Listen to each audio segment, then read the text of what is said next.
여기서 조금 더 정리해 볼 때 이 밀과 포도, 밀이 부셔져야 으깨어져야 빠져야 밀가루가 돼서 반죽을 해서 빵을 만드는 겁니다.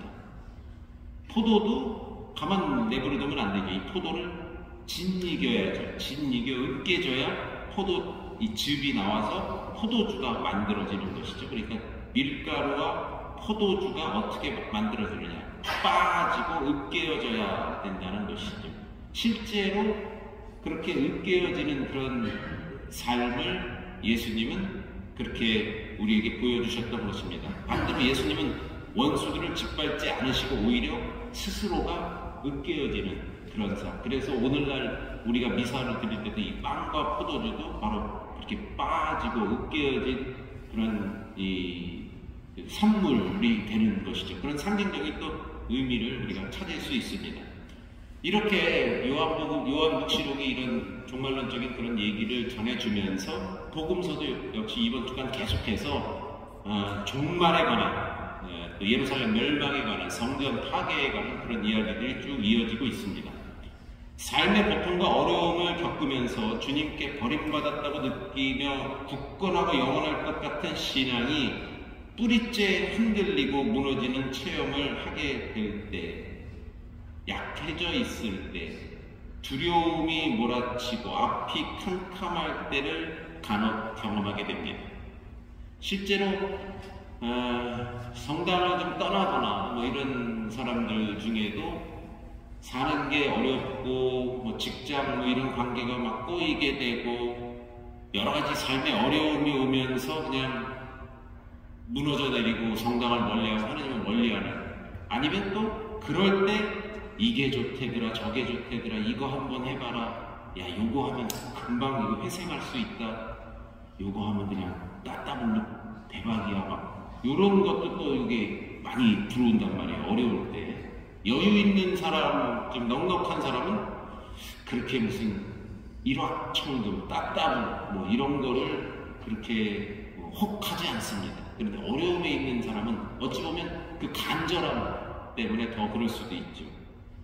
바로 이런 어려울 때의 유혹자가, 사이비가 오히려 우리 곁에 더 쉽게 접근을 하죠. 아니, 늘 우리 곁에 있는데 어렵고 당황스러울 때 그게 더 가까이 있는 것일 수도 있죠.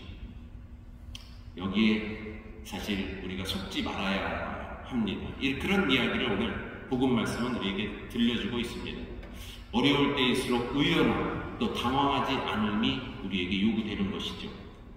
루카가 파악하고 있는 시간과 공간의 개념은 우리가 복음서 곳곳에서 볼 수 있습니다만 바로 오늘 그리고 지금 이 자리, 여기 이런 표현이 많이 루카가 쓰고 있는데, 그래서 루카가 말하는 시간은 오늘이고 장소는 바로 이 자리입니다. 즉 기도와 성령의 능력이 오늘과 이 자리에 집중되어 있는 것이죠. 따라서 루카는 예수님 공생활의 시작을 어느 시점과 어느 장소에 국한하기보다는 언제나 지금 여기로 보는 것입니다. 지금 여기는 바로 이 시간, 바로 우리들의 시간, 이 자리를 말하는 것이죠.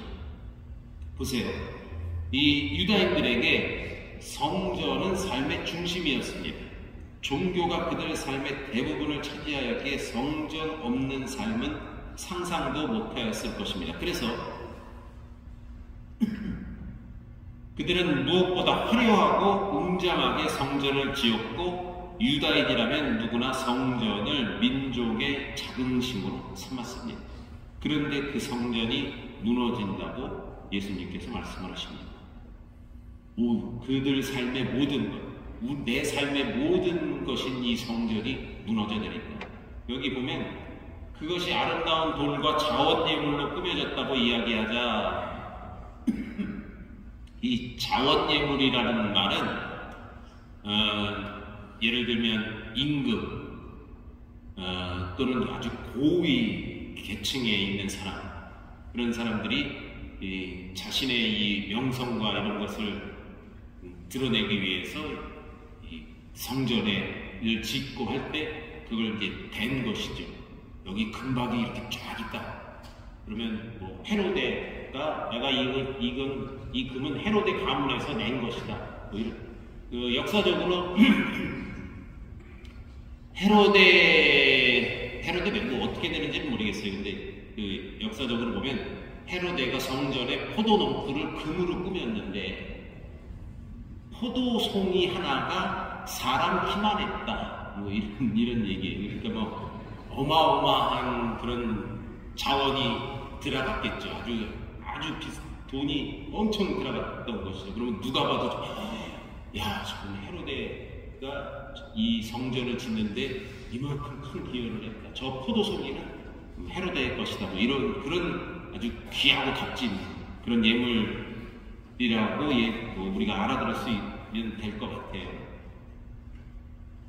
자신들의 삶의 중심이고 자랑이며 자부심인 그 성전이 무너지면서 재난이 시작되고 또한 그 재난에서 구하여 줄 그리스도 구원자가 여기저기에서 나타난다고 하십니다. 전쟁과 반란, 큰 지진과 전염병의 표징, 또한 종말의 징조라고 하십니다. 전쟁을 겪어보진 않았지만 진짜 전쟁이 막 일어나고 지진이 일어나면서 집이 무너지고 사람이 죽고 전염병이 창궐하고 그러면 이게 세상 끝이구나 이렇게 느끼겠죠, 사람들이. 그런 또 시대 상황을 사실 반영하기도 합니다. 무서운 상황이죠. 글쎄요, 조금 비교가 될지 모르겠습니다만 몇 해 전에 우리는 코로나를 경험을 했잖아요. 맨 처음에 코로나가 막 시작될 때 내가 그 걸리고 안 걸리는 게 문제가 아니라 뭐 걸렸다 그러면 막 그때는 막 뉴스에도 나왔다. 이 사람 때문에 여기 뭐 신천지 뭐 거기서 그냥 다 퍼져서 이렇게 됐다. 해외여행에서 누가 중국에 갔다 왔는데 이 사람 때문에 뭐 보건소에다 무슨 죄인 끌려가듯이 저기 인천의료원에 가서 끌려가고 톡방에 있어야 되고 막 너 때문에 지금 성당 전체가 다 걸려갖고 뭐 이렇게 되기도 하고 참 암담하고 비참한 상황이었겠죠. 그런 사람에게는 야 이게 이러다가 진짜 이게 이렇게 세상 끝나는구나. 옛날에 뭐 유럽에 흑사병이 돌아가고 사람들 다 죽었다는데 이런 일이 생길 수도 있겠구나. 막 이런 상상도 충분히 했을 것 같습니다. 마스크를 사야 된다고 또 약국이고 어디고 막 줄 서갖고 마스크를 선물하는 이거 귀한 거야. 이거 나 진짜 딱 하나밖에 없는 건데 너 나눠주는 거잖아. 그런 상황 참 우리가 예전에 경험해보지 못했던 그런 상황들도 글쎄요 이렇게 좀 이런 종말을 느끼기 수 있는 그런 분위기일 수도 있겠죠. 그나저나 옛날에 그렇게 많이 돌아가던 마스크 공장들은 다 어떻게 됐을까 모르겠네요. 그러니까 이거 손 세정제하고 이런 거 이 공장들 그때 반짝 좀 돈 좀 벌었을 것 같은데 그렇습니다. 네, 종말의 표징들, 그러한 종말의 표징들, 우리 주변에도 이 모든 것들이 사실 일어나고 있어요. 일상의 삶에서 누군가를 미워하고 싸우며 누군가로부터 배신당하고 또 자신을 위해서 누군가를 외면하고 배신하기도 합니다. 그래서 많은 것을 잃고 고통스러워합니다. 하느님의 성전인 우리 자신, 우리가 예수님을 모시고 있는데 그런 예수님의 사랑과 이런 건 다 무너져 다 내리는 거예요. 그냥 악이 막 악하고 독한 기운만 그냥 눈만 뜨면 그냥 도끼가 막 쫙 뻗어나가고 막 이런 것은 그야말로 성전이 무너진 그런 상황과 같은 것이죠. 그렇습니다. 때로는 그런 것이 우리의 십자가가 되어 우리 어깨를 끊임없이 짓누르기도 하지요. 우리는 지금 바로 이 루카의 시간에 의하면 우리는 그렇게 이 종말을 살고 있는 것입니다.